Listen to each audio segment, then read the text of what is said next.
നമസ്കാരം, news prime മലയാളത്തിലേക്ക് സ്വാഗതം.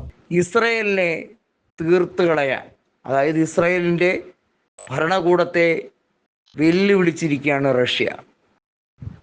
ഇനി ഇസ്രയേലിന് അധിക നാൾ പിടിച്ചു നിൽക്കാൻ കഴിയില്ല. എന്തൊക്കെ അത്യാധുനിക സംവിധാനമുണ്ട് എന്ന് പറഞ്ഞാൽ, മൊസാദിൻ്റെ ഏറ്റവും മികച്ച ഇൻ്റലിജൻസ് വർക്ക് എങ്ങനെയൊക്കെ ക്രോഡീകരിച്ചു എന്ന് പറഞ്ഞാലും ഇസ്രയേൽ കൂപ്പുകുത്തുകയാണ്, പരാജയത്തിലേക്ക് കൂപ്പുകുത്തുകയാണ്.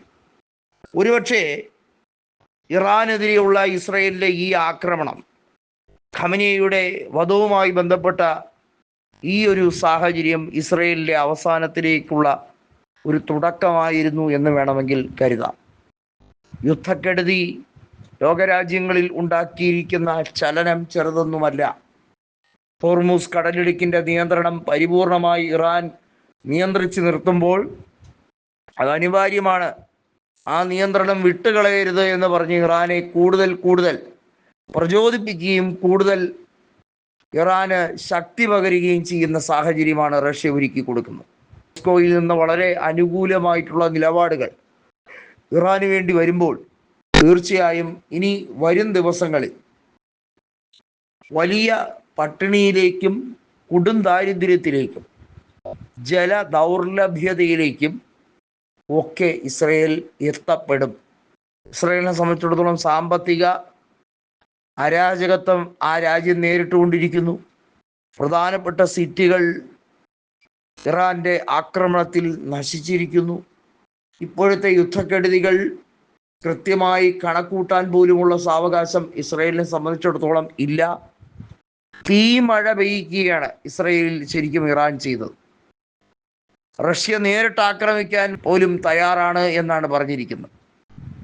റഷ്യ കഴിഞ്ഞ ഏതാനും വർഷങ്ങളായി തുടർന്നുകൊണ്ടിരിക്കുന്ന ഉക്രൈൻ അധിനിവേശം, അതിനെ എങ്ങനെയെങ്കിലും ഒന്ന് സെറ്റിൽ ചെയ്യിപ്പിക്കാൻ ട്രംപ് അലാസ്കയിലെ ആങ്കറേജിൽ വിളിച്ചു വരുത്തി മധ്യസ്ഥ ചർച്ച നടത്തിയതൊക്കെ വെള്ളത്തിൽ വരച്ച വരെയായത് നമ്മളെല്ലാവരും കണ്ട കാര്യമാണ്.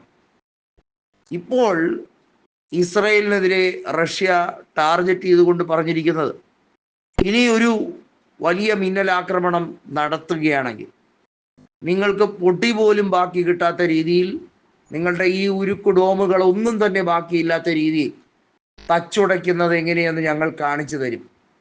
ഞങ്ങൾ ഇറാനോടൊപ്പം നിൽക്കുന്നത് എന്തും നേരിടാനുള്ള അവസ്ഥയിൽ തന്നെയാണ്. ഇറാന്റെ പരമാധികാരം സംരക്ഷിക്കാൻ ഞങ്ങൾ പ്രതിജ്ഞാബദ്ധരാണ്. കൃത്യമായി GCC രാജ്യങ്ങളുടെ ക്ഷേമ പ്രവർത്തനങ്ങളിലേക്കും അവിടേക്കുള്ള ഇൻവെസ്റ്റ്മെന്റിലേക്കും റഷ്യ ഒരുങ്ങിക്കഴിഞ്ഞിരിക്കുകയാണ്. എന്ന് പറഞ്ഞാൽ റഷ്യ കൂടുതൽ മുൻകരുതലുകളോടുകൂടി ഇറാന് വേണ്ടി ഏറ്റവും മികച്ച രീതിയിൽ വാദഗതി ഉയർത്തുന്നു. സുരക്ഷാ സമിതിയിലെ പ്രശ്നങ്ങൾ ഒരു പരിധിവരെ ഇറാൻ അതിനെ നേരിടുന്നത് റഷ്യയുടെ പരിപൂർണമായ പിന്തുണയും സഹായവും ഒക്കെ കൊണ്ട് തന്നെയാണ്, അതൊന്നുകൊണ്ട് തന്നെയാണ് എന്ന് പലപ്പോഴും തെളിയിക്കപ്പെട്ടിട്ടുണ്ട്. വരും ദിവസങ്ങളിൽ ഇറാന്റെ ഏറ്റവും മികച്ച പ്രകടനം പുറത്തെടുക്കാനുള്ള മാരകായുധങ്ങൾ റഷ്യ കൈമാറുന്നു എന്നുള്ള വിവരവും പുറത്തു വന്നിരിക്കുകയാണ്.